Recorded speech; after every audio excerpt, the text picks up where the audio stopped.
தங்கக்குட்டி எங்க கிளம்பிட்டீங்க? அது வாங்க, தீபாவளிக்கு ஊருக்கு போலான்னு கிளம்பி பஸ் ஸ்டாண்டுக்கு வந்து பார்த்தா ஒரே கூட்டங்க.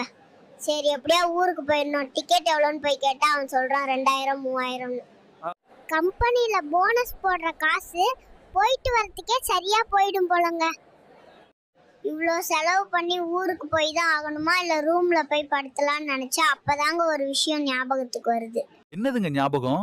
அம்மா வேற ஃபோன் பண்ணி அழுதாங்க, உன்னை பார்க்கணும் போல இருக்குடா கண்ணுன்னு. அது வேறையா மைண்ட்ல ஓடிட்டே இருக்குங்க. அட என்னங்க இப்படி இறங்கிட்டீங்க? நான் இறங்கலைங்க, ஏறி இருக்கேன். வேற வழி இல்லைங்க, ஊருக்கு போய் ஆகணும், அம்மாவை பார்த்தே ஆகணுங்க. என்னங்க பண்ண சொல்றீங்க? எங்களை மாதிரி சொந்த ஊரை விட்டுட்டு வெளியூர்ல வந்து வேலை செய்யறவங்க எல்லாத்துக்கும் இந்த நிலைமை தாங்க. ஏன் இப்படி தலை தெறிக்க ஓடுறீங்க? அது வாங்க, பட்டாசு சத்தம் கேட்டு பட்டியில கட்டி வச்சிருந்த மாடு பக்கியா பறந்து ஓடிடுச்சுங்க. அது பிடிக்க தாங்க போறேங்க. அச்சச்சோ, மாட்டை புடிச்சிட்டீங்களா? மாட்டை ஒரு வழியா இப்ப புடிச்சிட்டாங்க. எப்படியும் தீபாவளி முடியற வரைக்கும் மாடு ஓடிட்டு தான் இருக்கும். இந்த தீபாவளி சத்தமா இல்லாம சந்தோஷமா இருந்தா நல்லா இருக்குங்க. அப்போ பட்டாசே வெடிக்க கூடாதுன்னு சொல்றீங்களா?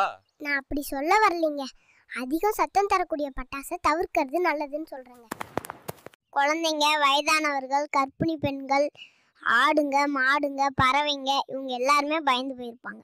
அப்போ பட்டாசு பிரியர்கள்லாம் என்ன செய்யறது? அவங்கெல்லாம் ஒளி கம்மியாவும் ஒளி அதிகமாவும் இருக்கக்கூடிய பட்டாசு வெடிக்கிறது ரொம்ப நல்லதுங்க.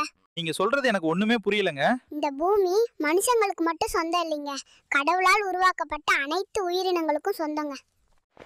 மற்ற உயிரினங்களை கஷ்டப்படுத்தாத சத்தம் இல்லாத பட்டாசு வெடிங்கன்னு தாங்க சொல்றேன். சிந்தித்து செயல்படுங்கள். குட்டி, உங்க தீபாவளி ட்ரெஸ் சூப்பரா இருக்குங்க. தேங்க்ஸ்ங்க. நீங்க பட்டாசு வெடிக்கலையா? எங்கங்க வெடிக்கிறது, எங்க அம்மா வெடிக்கவே விட மாட்டாங்கங்க. நீங்க பட்டாசு வெடிக்கலையா?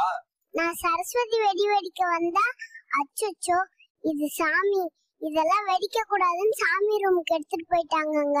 அச்சச்சோ. லக்ஷ்மி வெடி, விநாயகர் வெடி, இந்த மாதிரி ஊர் வெளியே என்னை வெடிக்க விடாம எல்லாத்தையும் பூஜை ரூம் எடுத்துட்டு போய் வச்சுட்டாங்கங்க. வர வர எங்க அம்மாவோட பக்திக்கு அளவே இல்லாம போச்சுங்க. குட்டி, நீங்க போய் பட்டாசு வெடிக்கலையா? இல்லங்க, எங்களை மாதிரியான குழந்தைங்க பட்டாசு வெடிக்கிறது ரொம்ப ஆபத்துங்க. பட்டாசுல இருந்து கொஞ்சம் தள்ளி இருக்கு. எதுவுமே வெடிக்க மாட்டீங்களா? எங்களுக்கெல்லாம் பூண்டு வெடியே போதுமானதுங்க. தயவு செஞ்சு பட்டாசு வெடிக்கும் போது கவனமா இருங்க. அவங்கவுங்க பாதுகாப்பு அவங்கவுங்க கையில தாங்க இருக்கு. பலகாரம் சாப்பிட்டு பல்லு போறது பெருசு இல்ல, பல்ல காமிச்சு எதிரிகளுக்கு பல்ப்பு கொடுக்கறதுதான் பெருசு. சொல்லுங்க.